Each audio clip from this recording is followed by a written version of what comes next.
I think the issue is kind of how you look at national security. If you look at national security as preventing the undue influence and monitoring of your population, then this is this is the main reason why you would not want these cameras.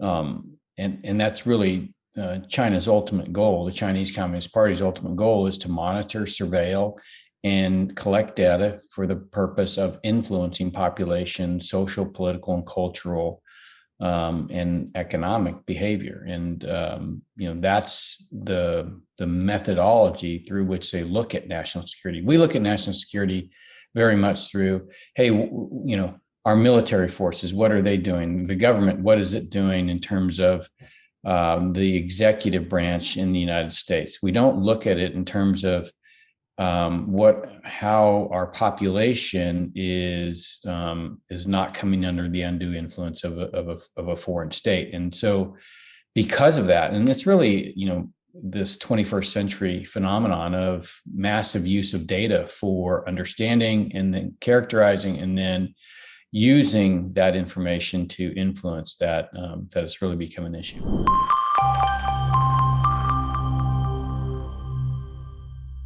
Well, it's not surprising.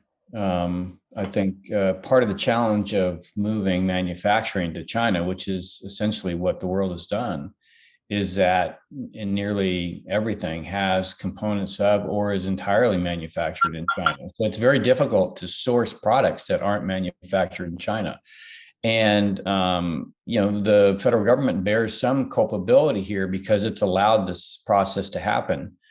There is this belief, at least when I was in government, that the government doesn't have a responsibility or role when it comes to where things are sourced.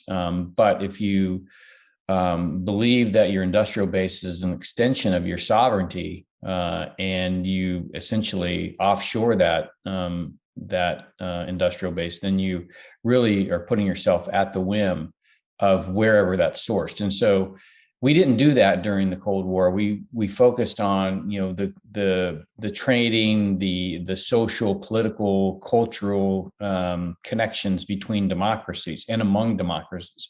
We strengthened the prosperity and the independence of democracies, and that really bore out by the collapse of the Soviet Union, because they were isolated from having access to the technology, talent, capital, and innovation that come from free societies when they're allowed to operate under principles of rule of law, civil liberties, human rights, free trade.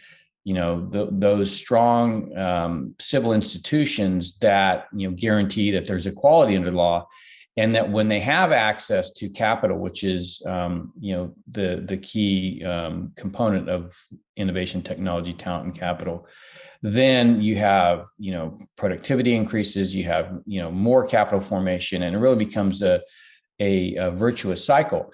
What's happened since the end of the Cold War is that we've had these connections between and among democracies and authoritarian, or in some cases totalitarian governments, who have used those connections to basically undermine the very fabric of those institutions, both international and domestic. And so this is our challenge, and why it's so important that we decouple from these regimes and begin to ensure that the innovation, technology, talent, and capital of free societies remain in free societies and for the benefit of citizens of free societies, so that we may inspire other nations, particularly those in emerging market economies, to seek better lives for their citizens through those types of principles.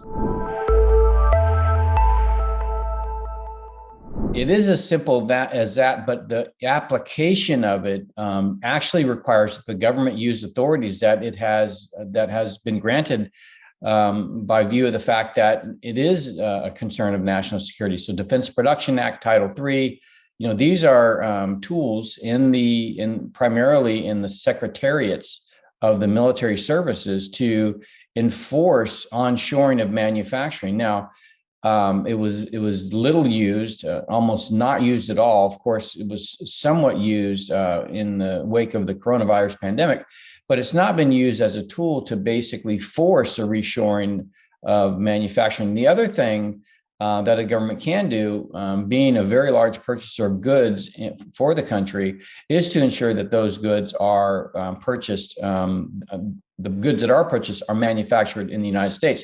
As you point out, though, it is very easy to relabel and otherwise trick GSA and others, and for that we need to have much more stringent penalties.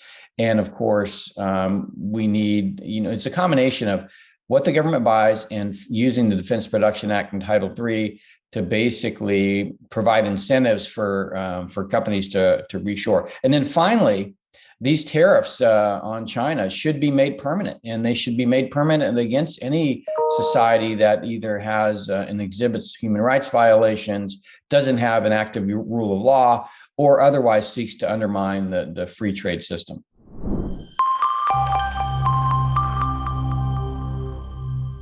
Well, they should be labeled as such. They should be so that, because of the fact that the monitoring, surveillance, and application of data that the Chinese Communist Party is attempting to undertake on a global basis is a threat to democracies.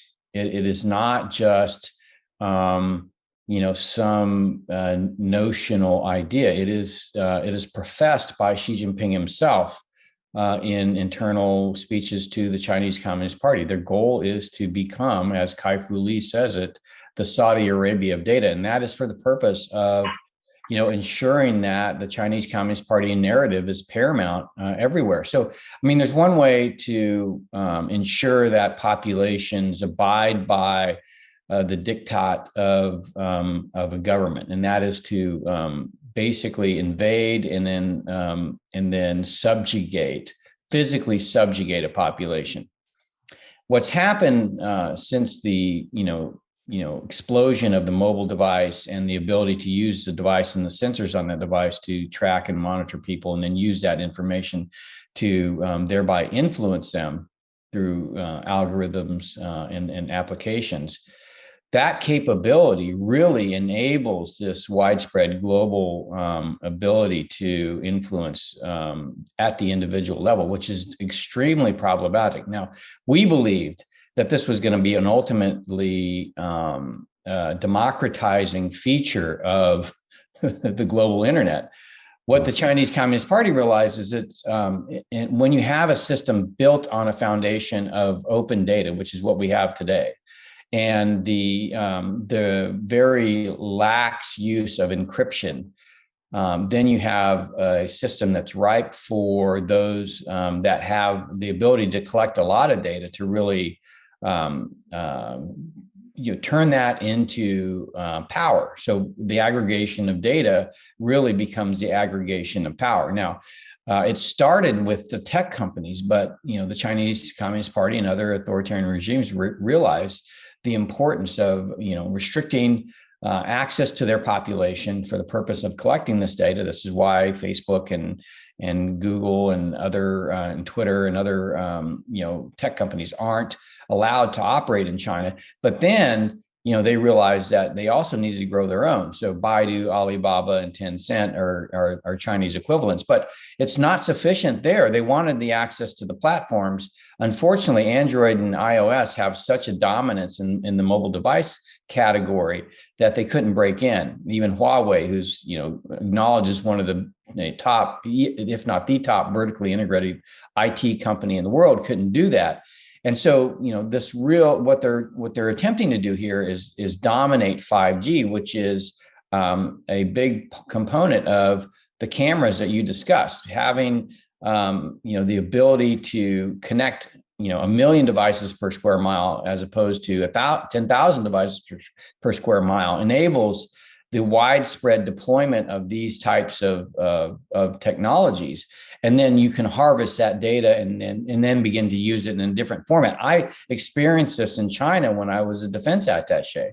You could use your phone to order food, but then go into the restaurant and never touch your phone again never have to pull out a credit card because your face was used to complete the transaction. Somebody, the server greeted you by name and handed you your food. This is the world that 5G is meant to usher in, and the Chinese Communist Party today controls the standards making bodies. They have most of the patent technology with regard to it. So they're really looking forward to this new world.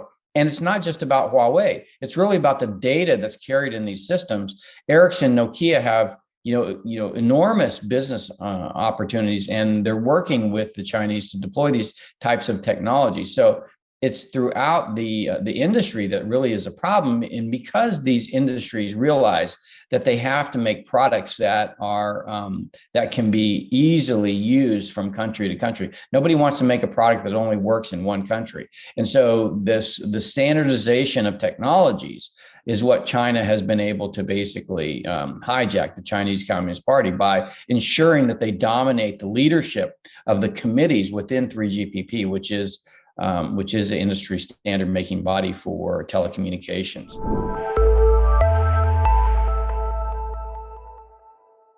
Absolutely. And so, I mean, the conclusion I came to as a citizen is that there's really no way to get around it.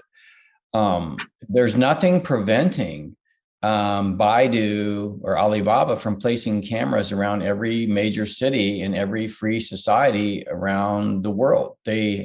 Now, the way that they choose to do it is basically being so if you're going to buy a camera, it's most likely made in China. That's the way that they've accomplished this. And so, my goal has been to create the secure infrastructure that powers, that enables those cameras to be deployed in a safe manner. And I think I was very frustrated in government and in not being able to, have the government require that telecommunications and cloud service providers build infrastructure that recognizes data sovereignty as a key component of a civil and democratic society in the 21st century. And so that's the primary mission that I've been on for almost 3 years now. And we are starting to come to market with this product.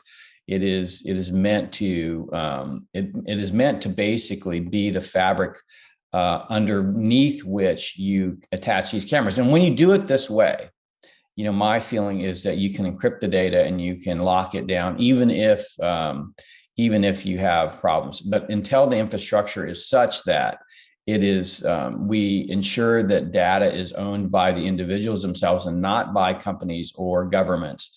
Then we're gonna have an issue, and there's nothing you can do about it. It is in the inevitable march of technology today that unless we bring it to heel, and when I say that, I mean design the fabric, the infrastructure that powers these cameras and other devices.